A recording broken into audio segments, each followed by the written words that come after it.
인간과 구원 5번째 주 2번째 시간 시작하겠습니다. 자, 하나님의 형상에 대한 모든 논의를 마무리하는 시간입니다. 자, 하나님의 형상이 무언지 성경은 구약 성경은 인간이 하나님의 형상대로 창조되었다라는 것을 창세기의 1장에서 선언적으로 말씀하고 계시지만, 그럼 과연 하나님의 형상이 무엇인가에 대한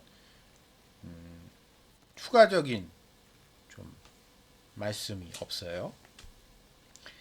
그런데 신약 성경에서 예수 그리스도를 하나님의 형상, 보이지 않는 하나님의 형상이다라고 사도 바울은 골로새서 1장에서 말씀하고 계십니다.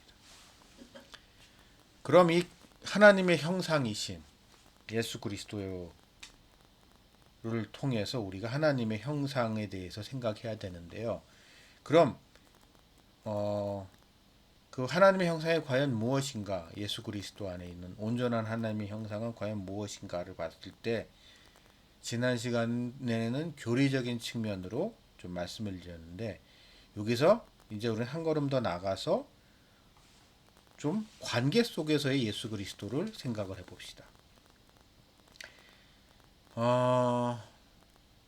저는 하나의 개인으로서의 사람이 중요하다.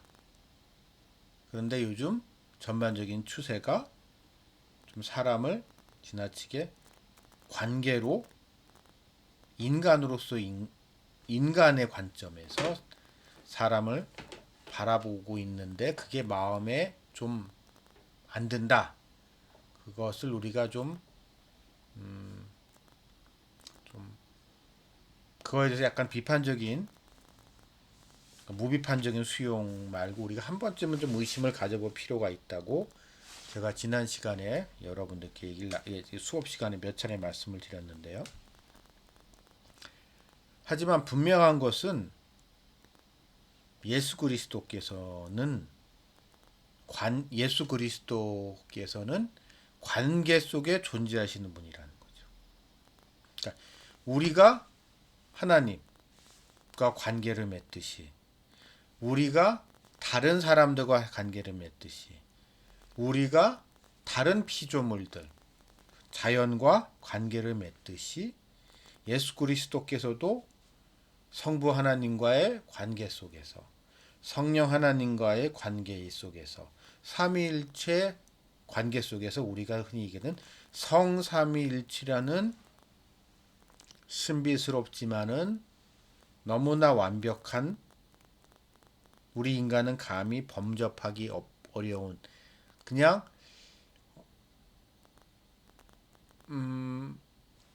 뭔가 대단한 것 같기는, 대단하다는 건 알겠는데 그게 정확히 우리의 인간의 언어로, 우리의 사고로 완전히 이해할 수는 없는 성경의 성경 말씀 속에 등장하는 이 삼위의 하나님 사이의 관계 속에서 존재하시는 예수님.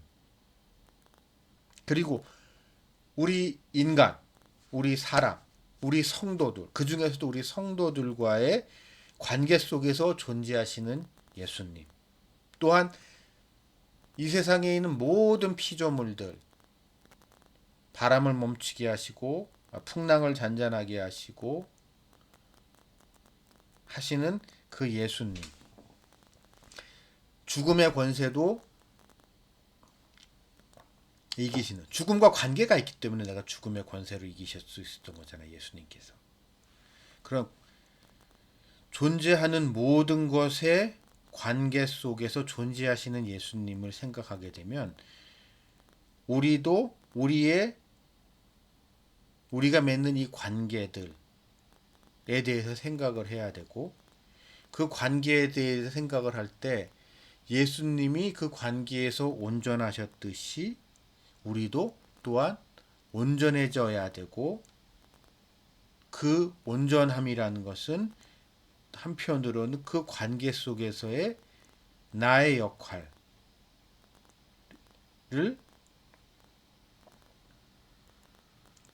중시하는 것이 아닐까 생각을 합니다. 어, 이렇게, 음, 더군다나 이 관계가 중요한 게 과거에는 우리가 무언가의 관계라는 걸 수직적인 관계를 자꾸 봤단 말이에요. 근데 우리가 살아가는 이 시대는 관계를 보다 수평적이고 대등한 관계로 보는 상하 관계로 보는 게 아니라 수평적인 관계로 보는 것이 이 시대의 명백한 흐름이고 이러한 흐름이 과연 성경적인 관점으로 놓고 봤을 때 틀린 것이냐라고 봤을 때 그렇지만은 않다는 거죠. 왜요? 그러한 개념 자체가 인간과 인간의 관계를 수평적인 관계로 이해하는 것이 기독교 세계에서만이 등장한 아주 독특한 개념이기 때문에.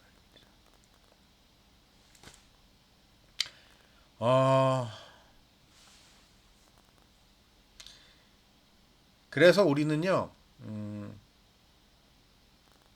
좀 타자에 대해서 다른 사람에 서 너그러워지고 수용하고. 그러니까 우리가 이제 그런 게 있어요. 그리스도인들이 믿음이 좋다는 사람들 중에 가끔 이렇게 쓸데없이 자기중심적이고 하여튼 그런 사람들이 있어서 있단 말이에요.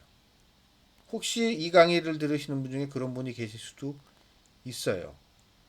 이렇게 말하는 저에게도 그런 부분이 있겠죠. 그러나 우리가 그건 그리스도께서 예수님께서 하나님께서 바라시는 게 아니다.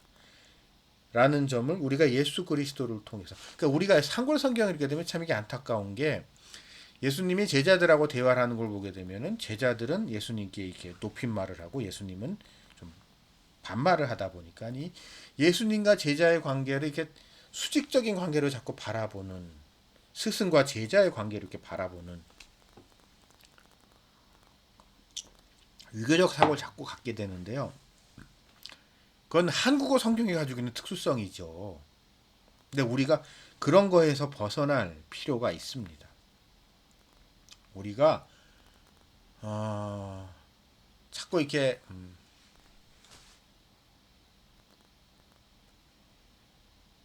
우리의 고정관념이 아닌가라는 생각을 하시고 우리가 이런 관념론적 사고 방식에서 좀 벗어나고 하나님이 나를 사랑하시듯이 저 사람도 사랑하시는구나라는 것을 좀 염두에 두시기 바랍니다. 가끔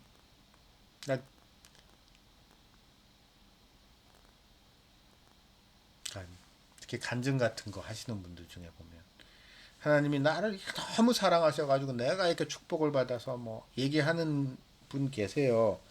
뭐 그게 틀렸다는 건 아닌데요. 우리가 그런 걸 할 때 조심해야 되는 게 좀 다른 사람들이 그것 때문에 시험에 들 수 있다는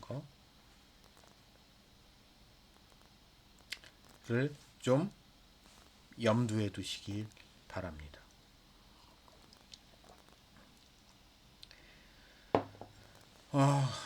이렇게 우리는 관계를 통해서 관계 속에서 관계를 회복해야 하는 것이 그리스도인이 예수님을 닮아가면서 온전해지는 그 모습인데 이것은 하나님의 형상이라는 관점으로 이제 다시 돌아와서 우리가 생각을 해보면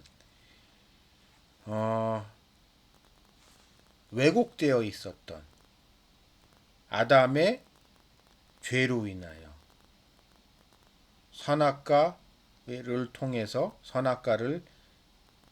통해서 우리에게 들어온 죄가 그 죄가 우리의 형상을 우리가 창조된 우리 인간이 창조된 하나님의 형상을 왜곡시켰지만 완전히 파괴된 거는 아니고, 그래서 어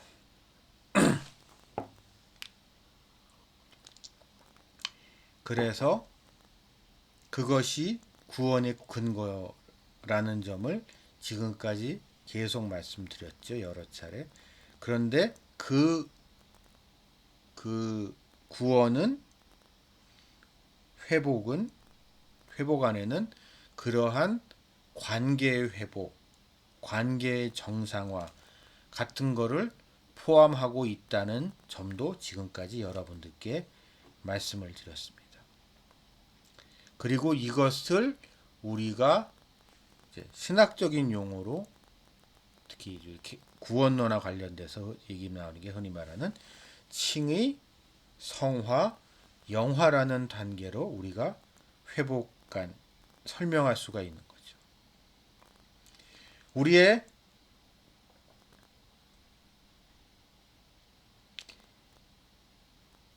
왜곡된 하나님의 형상은 우리에게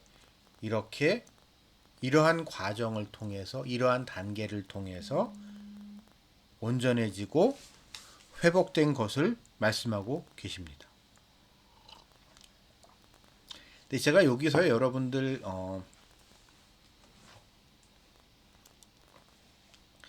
좀 말씀드리고 싶은 거는,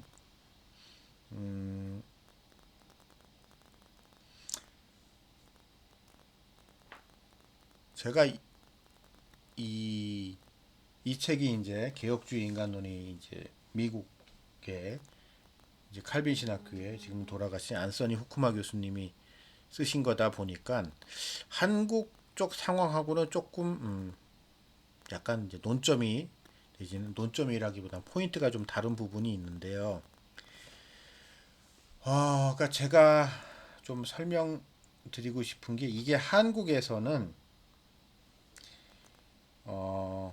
회복이라는 것 있잖아요. 회복이라는 거를 복고로 돌아가려고 하는 경향이 좀 있습니다. 제가 아까 수업 시간에 말씀드린 대학교 때, 신대원 다닐 때 이런저런 이유가 있어서 이제 대한민국의 토종 이단들에 대한 책들을 읽으면서, 그러니까 저는 좀 1차 자료 보는 거를 좋아하거든요. 그러니까 저희 문선명이 원리강론에서 뭐라고 얘기를 하고 있는지,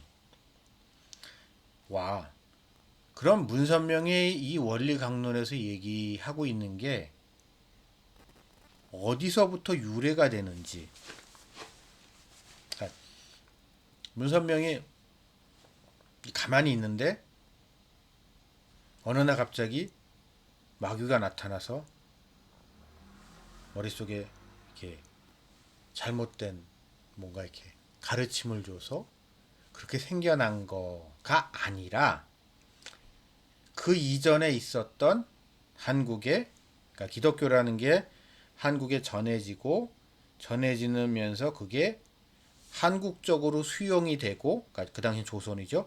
조선의 상황 속에서, 구한말의 상황 속에서, 조선의 상황 속에서, 일제강점기의 상황 속에서 한국 사람들에게 수용이 됐고, 이러한 상황적 특수성, 그리고 그 이전에 우리나라 사람들이, 우리 조상들이 가지고 있었던 세계관, 사고방식을 통해서 이해가 됐기 때문에 그 과정에서 오해가 생겨났고, 이 오해가 생겨났던 것이 쌓이고 쌓인 게 한국적 이단으로 발전하게 된 거고, 그런 한국적 이단의 총체, 총정리가 통일교, 문선명의 통일교의 원리강론인 거거든요.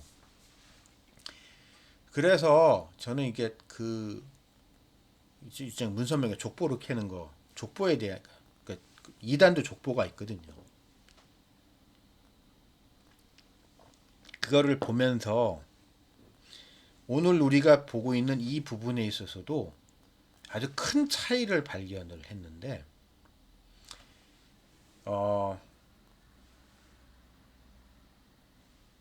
문선명의 스승이 김백문이라는 사람이고요. 근데 이 사람은 하여튼 문선명이 하는 얘기의 90% 이상, 거의 99%는 김백문이 한 얘기인데, 김백문이 한 얘기를 이렇게 잘, 김백문의 주장을 잘 대중적으로 포장한 게 문선명입니다. 근데 김백문이라는 사람은 그게 자기가 독창적으로 제가 김백문의 그 기독교 근본 신학이라는 책도 이제 정독을 쭉 했었는데, 그런 사람들이 하는 게 서문에서 얘기하는 게 자기가 독창적으로 한 게 아니라 자기가 이제 자기 선배 목사님들, 금나라에서 이제 금강산 산기도파 목사님이나 이런 신령한 목사님들이 하셨던 얘기를 자기가 종합적으로 정리한 거다라고 얘기를 하거든요. 그래서 읽어보면 재밌습니다. 읽지 마세요, 근데 여러분. 여러분들은 감당을 못해요. 감히 말씀드리는데. 근데 거기서 오늘 이 주제와 관련돼서 그 되게 흥미로운 부분이 뭐냐면요. 대한민국의 토종 이단들의 특징은 에덴으로서의 복구입니다. 에덴으로 돌아가는 거예요. 하나님의 형상을 우리는 회복하고 그거를 통하여 새 생명을 얻는 거라고 이제 정통 교리라면은, 한국 이단들의 특징은, 문선명과 같은 무당들의 특징은 형상을 회복해서 원죄 이전의 상태로, 과거로 에덴으로의 회귀를 이야기하고 있습니다.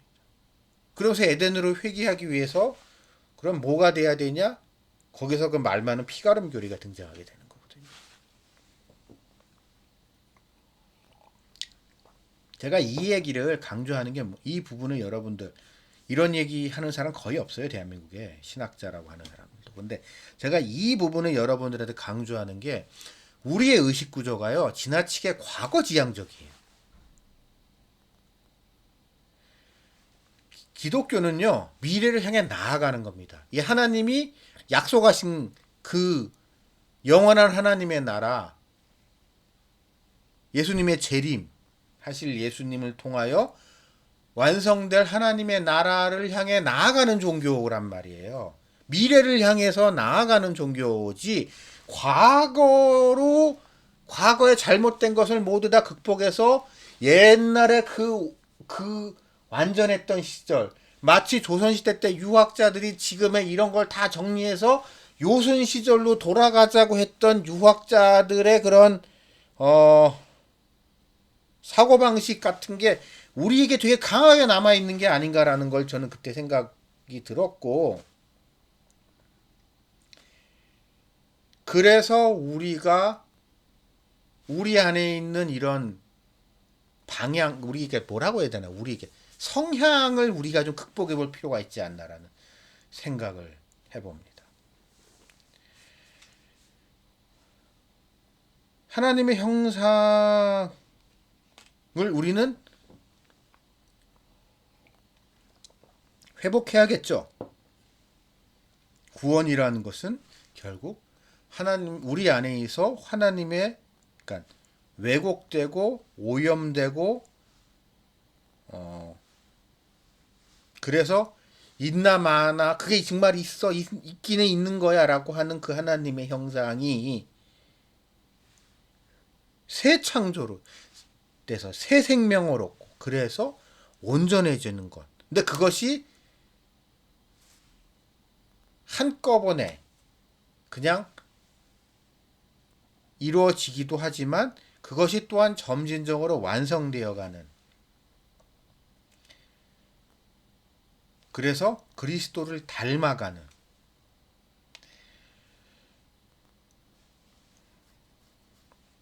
그러한 것이 우리가 그리스도인이라면은 그런 것에 대한 이게 좀 기대, 설렘, 의지, 바램 같은 게 우리 안에 있어야 되지 않나 싶습니다. 그냥 옛날의 것, 그러니까 죽은 지나간 것 다 털고 옛날에 그 한많은 인생 뭐 하여튼 그런 거 뭐 다 좀 제발 우리가 그리스도 안에서 지나간 것은 지나간 거로 버리고 새 사람이 되려고 해야 되지 해야 되지 않나라는 생각을 하고 그것을 통하여 우리는 죄의 사슬에서 해방이 죄의 사슬에서 해방이 되고 그 죄의 사슬에서 해방이 된 이후에 우리는 하나님께서 약속하신 것, 그리스도께서 약속하신 것을 향하여 나아가야 하느며 그 그리스도께서 약속하신 것은 그냥 옛날에 내가 가지고 있었던 좀 아쉬운 부족한 부분 이것을 이렇게 거기에 얽매이는 것에서 단순히 헤어나는 것, 그거를 극복하는 거가 아니라 그 온전해질 그것을 향하여 나아가는 거고 그것을 위해서는 그리고 거기에는 관계의 회복, 나와 타자와의 관계의 회복도 매우 중요한 부분이 아닌가라는 생각을 합니다. 제가 특별히 이 이야기를 여러분들한테 좀 드리는 건 특히 요즘 이 강의를 듣는 분 중에 젊은 분들한테 좀 부탁을 드리는데요. 요즘 그러니까 좀 한국 사회가 이상해진 부분 중에 하나가 특히 20대에서 두드러지는 게 그 어느 세대보다도 남자와 여자가 너무 사이가 안 좋습니다. 남혐과 여혐이 너무 심해요. 근데 여러분, 우리 그리스도인으로 생각을 해봅시다.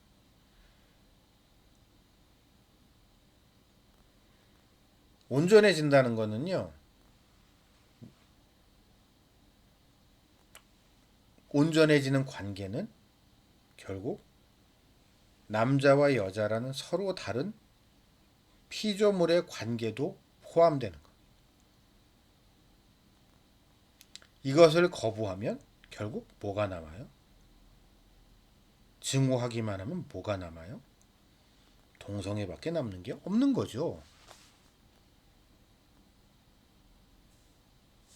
좀, 그러니까 논리적으로 좀 이상한 것 같아요.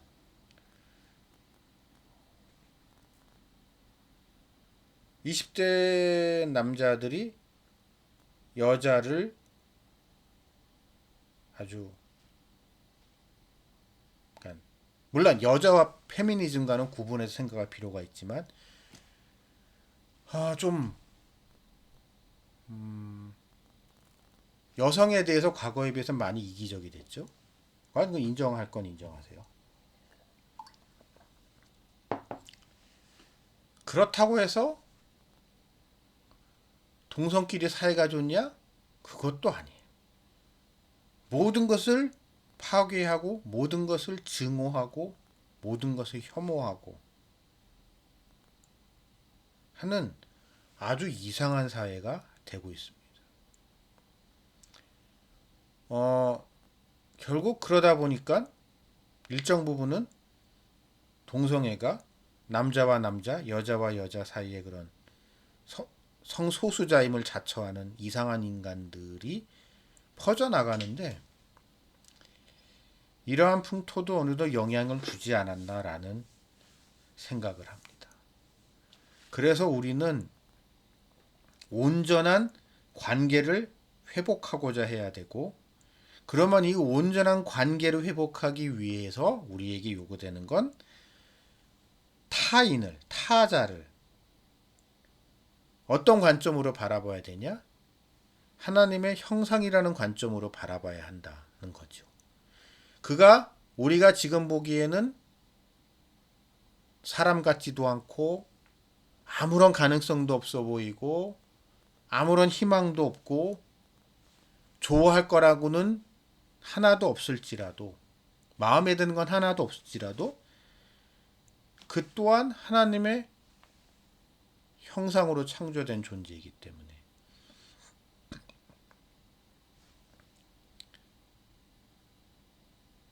구원의 가능성, 어찌 보면 어떻게 저런 인간에게 구원의 가능성이 있다는 거야 라고 생각할 들지라도 그 또한 구원의 가능성이 있는 거고 그가 구원의 가능성이 있다 없다라고 내가 스스로 판단하는 것 그거 같은 불경이 없겠죠. 따지고 보면.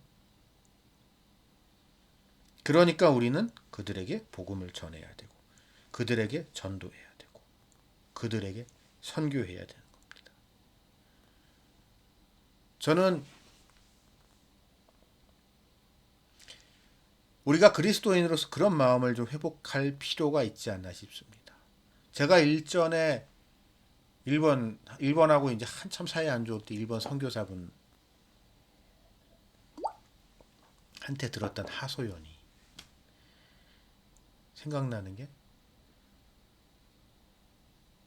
많은 한국 사람들, 심지어 신실한 그리스도인들조차도 간혹 가다 보면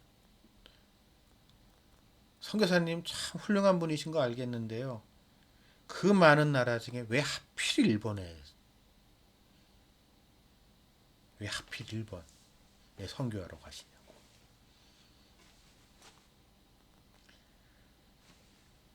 이런 마음